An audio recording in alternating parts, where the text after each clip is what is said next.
গোটা শ্বশুরবাড়ি চেয়েছিল পুত্র সন্তান, কিন্তু হয়েছিল মেয়ে। আর তাই শ্বশুরবাড়ির লোক তো দূরের কথা, স্বয়ং জন্মদাতা বাবাও হাসপাতালে চোখের দেখা দেখতে যাননি মেয়েকে। সেই একরত্তি মেয়েকে কোলে নিয়েই শ্বশুর বাড়ির ভিটে ছেড়েছিলেন মা।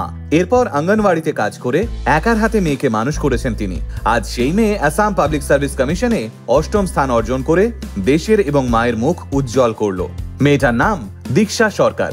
গুয়াহাটির বাসিন্দা বেবি সরকারের কোল আলো করে এসেছিল কন্যা সন্তান। শ্বশুরবাড়ির লোক তা মেনে নেননি।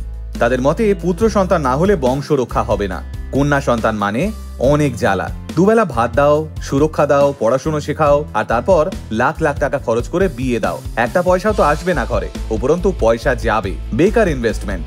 তাই নিজেদের রক্তের মেয়ের মুখ অব্দি দেখেননি কেউ। কিন্তু কথায় বলে না, যার মা আছে তার গোটা পৃথিবী আছে। তাই শ্বশুরবাড়িতে পড়ে পড়ে মার না খেয়ে একা হাতে মেয়েকে মানুষ করে গোটা দেশকে দেখিয়ে দিলেন বেবি দেবী যে কন্যা সন্তান কত বড় আশীর্বাদ।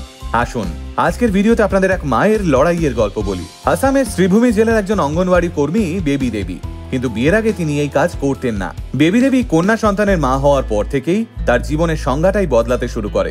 হাসপাতালে কেউ মেয়েকে দেখতে না গেলেও সদ্যজাত মেয়েকে নিয়ে বেবি দেবী প্রথম শ্বশুরবাড়িতেই এসে উঠেছিলেন। আর শ্বশুরবাড়িতে পা দেওয়ার সঙ্গে সঙ্গে শুরু হয়েছিল তার উপর অত্যাচার। বেবি দেবীর অপরাধ, তিনি কেন মেয়ে নিয়ে বাড়ি ঢুকেছেন। সেই সময় দিন যত এগিয়েছে মা এবং মেয়ের ওপর অত্যাচারের মাত্রাও পাল্লা দিয়ে বেড়েছে। একটা সময় গিয়ে বেবি দেবীর পিঠ ঠেকে গেছিল দেওয়ালে। আর তাই দীক্ষার 1 মাস বয়স হতে না হতেই শ্বশুর বাড়ি ছেড়েছিলেন বেবি দেবী। এরপর বাংলাদেশ বর্ডারের কাছে শ্রীভূমিতেই ডাকবাংলো রোডের কাছে একটা ঘর ভাড়া নিয়ে থাকতে শুরু করেন তিনি। পেট চালাতে দীক্ষাকে সঙ্গে নিয়ে বেবি দেবী কাজ নেন স্থানীয় অঙ্গনওয়াড়িতে। আর তারপর একার রোজগারে মেয়েকে মানুষ করতে শুরু করেন তিনি। বেবি দেবী নিজের স্বামীকেও পরিত্যাগ করেছিলেন এবং মেয়েকে কোলে নিয়ে স্পষ্ট জানিয়ে দিয়েছিলেন, এইরকম মেরুদণ্ডহীন পুরুষের সঙ্গে আর যাই হোক সংসার করা যায় না।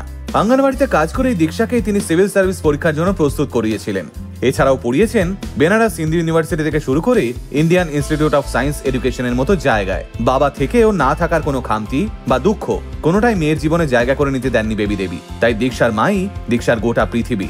দীক্ষাও মাকে অক্লান্ত পরিশ্রম করতে দেখে বুঝে গেছিলেন তার মায়ের আত্মত্যাগের মূল্য তাকে দিতেই হবে।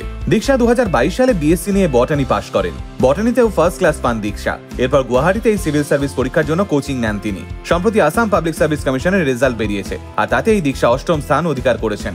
শুনলে অবাক হবেন, প্রথম চান্সে এই দীক্ষা এত কঠিন একটা পরীক্ষায় সাফল্য অর্জন করতে পেরেছেন। দীক্ষার এই সাফল্যে আজ গোটা আসাম গর্বিত। দীক্ষা তার এই সাফল্যের পিছনে মায়ের সঙ্গে তার বড় মাসিকেও ধন্যবাদ জানিয়েছেন। তিনি দীক্ষাকে সিভিল সার্ভিসের প্রস্তুতির জন্য লোনের ব্যবস্থা করে দিয়েছিলেন। আজ যখন গোটা আসাম দীক্ষাকে নিয়ে গর্ব করছে, দীক্ষাকে ডিস্ট্রিক্ট থেকে সম্মান জানানো হচ্ছে, সেই সময় দীক্ষার জেঠু বেবি দেবীকে ফোন করে বলেন দীক্ষা তাদের পরিবারের সব থেকে ছোট মেয়ে। আজ দীক্ষার সাফল্যে তারাও খুব খুশি। তাই পুরনো সবকিছু ভুলে দীক্ষাকে নিয়ে তারা যেন ফিরে আসে। কিন্তু দীক্ষার মা স্পষ্ট জানিয়ে দেন তাদের, আমার মেয়েকে আমি একা মানুষ করেছি, তাই আজ ওর এই সাফল্যের ভাগিদার শুধু আমি। আর দীক্ষারও একটাই পরিচয়, ও আমার মেয়ে, আমি ওর একমাত্র পরিবার। আসলে কি জানেন, কিছু কিছু সময় জবাব এভাবেই মুখে নয়, কাজে দিতে হয়। তাই গোটা আল্টিমেট মোটিভেশন টিম কর্নিশ জানায় এই লড়াকু মাকে, আপনি সত্যি প্রমাণ করে দিলেন বেবি দেবী, আপনি রত্নগর্ভা। আল্টিমেট মোটিভেশন কথা বলে আমার আপনার মতো মানুষের, যারা সাধারণের ভিড়ে থেকেও অসাধারণ কিছু কাজ করে দেখায়। আল্টিমেট মোটিভেশন, বাংলায় মোটিভেশন, বাঙালির মোটিভেশন।